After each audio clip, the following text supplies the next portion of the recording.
Hey guys, welcome to my YouTube channel. So recently I've been selling out on small shops and it took me back to how I started and really struggled in getting this thing right. And so I took it upon myself to make series of videos because I can't fit this video into one post. I'm going to be doing this in 3 parts. So I took it upon myself to make this video to share with you guys mistakes that I made, the trials and errors, my observations, tips and tricks, and also recipes to help you get the perfect small chops. Okay, if you are a beginner or you're already in the business and maybe you may be facing some challenges, or you just want to up your game or learn a thing or two, this video is definitely for you. So let's get right into it. First, we're going to be talking about puff puff. First disclaimer, some people think that making puff puff has to do with freestyling the recipe. I don't know if that makes any sense to you, but a lot of people, when they want to make puff puff, they just throw flour in there, throw this and that in there, and just mix up the stuff and just fry, right? Oftentimes, it may come out well. For some people, they are used to it, so they kind of already know how and what quantity of each ingredient they put. But for beginners or someone who is trying to perfect the craft of puff puff, I highly advise against that. Okay, you do not want to freestyle. Now, there are some people who make these things in bulk, like businesses and all of that, and they already like have an idea of the quantity they are using and stuff like that. But as a beginner or someone on a small scale business or someone who is still trying to perfect the craft of puff puff, I definitely do not advise that you freestyle. Okay, follow measurements, follow the recipe, follow measurements. That is just the best thing for you because I discovered in trying it that way that it wasn't working. The first time I made puff puff without measuring anything and I just tried to put out, it was super sweet. Like the sugar content was way too much. I messed it up that time, and after that time I decided to start following recipes. Okay, and also I have had situations where I would end up putting way too much water and the puff puff batter will be runny by the time it's risen. When I fry the puff puff, it's just going to soak oil and not really, puff up, and to be looking like this. I'm going to attach a picture here. And so I highly advise that you follow measurements. Okay, don't depend on your ancestors to tell you that, oh, that's enough yeast. Don't do that. Now I'm going to be talking about tips for making the perfect puff puff. So first tip is your ingredient quality. Okay, the quality of your ingredients. I can't overemphasize on this. In any confectionery, really, you have to really get the best to get best results, if that makes any sense, right? So for puff puff, of course, you have to use good flour, good sugar, but most importantly, like the very, very important ingredient is yeast. Now, yeast has a shorter shelf life compared to baking powder because of the factors surrounding the storage. Okay, when it comes to yeast, the moment you open that pack of yeast, you have to be careful of, not allowing too much air get into the yeast, not putting the yeast in a place where it's so hot. It's going to kill the yeast, and by the time you use it innocently to make your puff puff, you just realize that your puff puff batter is not rising. The yeast has died.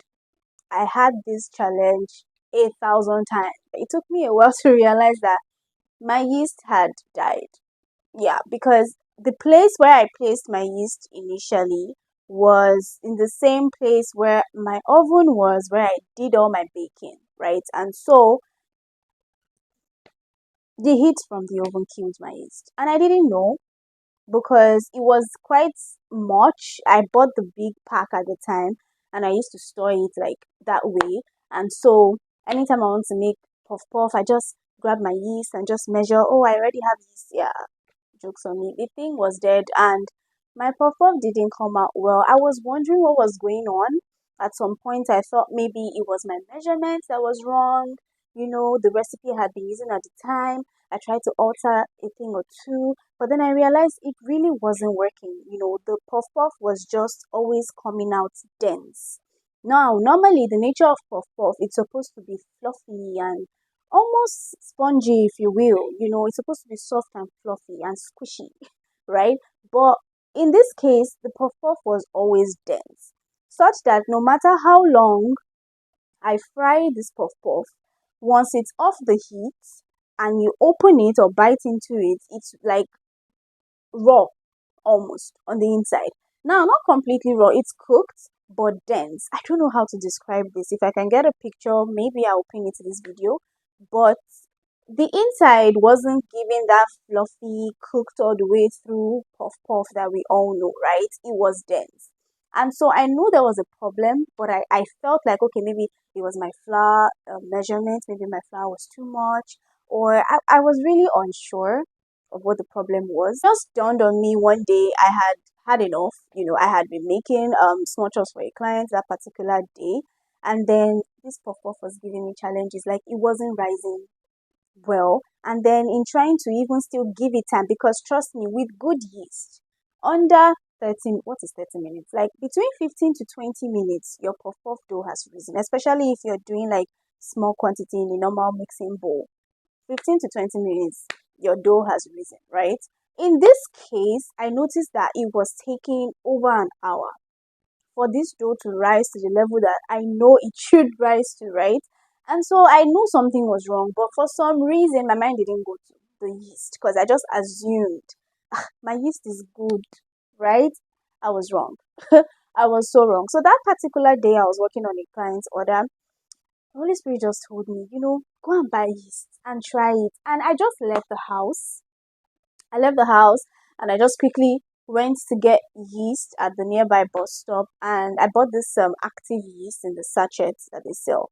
And then I got back and I used that active yeast. And in less than 20 minutes, the dough had risen. I was like, oh my goodness. So it was yeast that was the issue. So you may face something like that as well. Just know that it's the yeast that is not active, it's dead. Okay.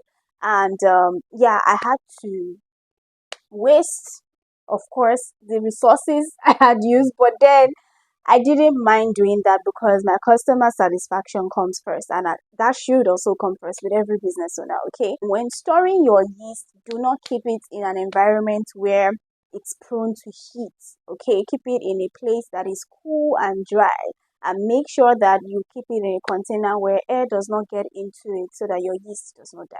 What are the ingredients used for making puff puff? You use flour, sugar, yeast, and water. Those are the basic ingredients. Then if you now want to add some flavor, you can use maybe nutmeg, or you can use milk flavor or vanilla extract, whatever it is that is your preference for your puff puff that you're going for, right? And the measurements of these ingredients are very much important. In the case where you put too much sugar, for example, your puff puff is going to be overly sweet. For small chops, it's a kind of balance between sweet and savory treats in one pack, and so it shouldn't be overly sweet, right? Unless your client requests for such. Because I've had clients who would tell me, "Oh, please, I want the puff puff to be very sweet." I've even had clients that had asked me to add some sort of glaze to their puff puff. Some people really have sweet tooth, but normally normally you don't make your puff puff overly sweet, okay? And then for the flour content, if you put too much flour in your puff puff batter, your puff puff batter is going to come out very dry and hard. That has happened to me as well at some point in the early stages of making small chops. I noticed that my puff puff was very chewy. Like, I don't even know how to describe this thing. When you bite into it, it's even a struggle to bite into it. Like, you have to like bite and like pull for it to actually cut off. It was that chewy. And then in chewing the puff puff in your mouth, it was like very hard. It wasn't the normal fluffy and soft puff puff. So I knew something was up, and yeah, it was because my flour was too much compared to my yeast measurements. So the flour is basically to give the puff puff body. Let me put it that way, if that makes any sense, right? The sugar is to add sweetness. Now the yeast is to make that puff puff puff. The yeast is what gives it that fluffy vibe. Like yeast does the same function as baking powder in cakes, right? And as yeast in breads and other doughs as well. And so the yeast is what makes that puff puff fluffy and soft. So in getting your yeast, not just you're not only looking for quality yeast to buy, you're also looking for the shelf life. The yeast has to be alive and active, and then the measurement and the quantity of the yeast you use per batter is very important. If you use little quantity of yeast for your puff puff batter, it's going to come out hard and chewy like I described earlier. I noticed that, and once I increased my measurement of yeast, for example, initially I was using a teaspoon of yeast for this same measurement of recipe. I'm going to be sharing the recipe with you at the end of this video. I was using a teaspoon of yeast, right? And then when I noticed that, I decided to increase it to a tablespoon. And trust me, that was the game changer for my puff puff. Like the yeast, the tablespoon of yeast worked perfectly for that recipe. And my puff puff today, to the glory of God, is very fluffy and it's giving what it's supposed to give. So lastly, the last thing I want to talk about regarding puff puff is the shape.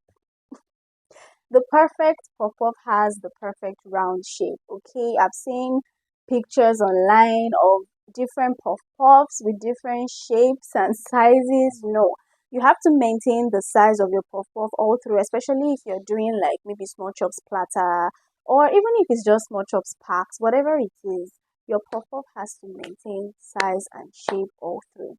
I, for example, have mastered the craft of using my hands to fry puff puff and maintaining the same size and the same shape all through. For some people, as beginners, you may struggle with this a bit. I have a video on how to fry the perfect round puff puff with using three different methods. Okay, I'm going to drop the link to that video below. If you're not a fan of using your hands to fry puff puff, there are dispensers being sold in the market. If I can pin a picture to this video, I would do that. You can get this dispenser and use it to fry your puff puff. That way you'll be rest assured that you're going to maintain the size and shape, perfect round shape of your puff puff, okay? And so that will be all for this video. I hope you learned a thing or two, and I hope this helped you.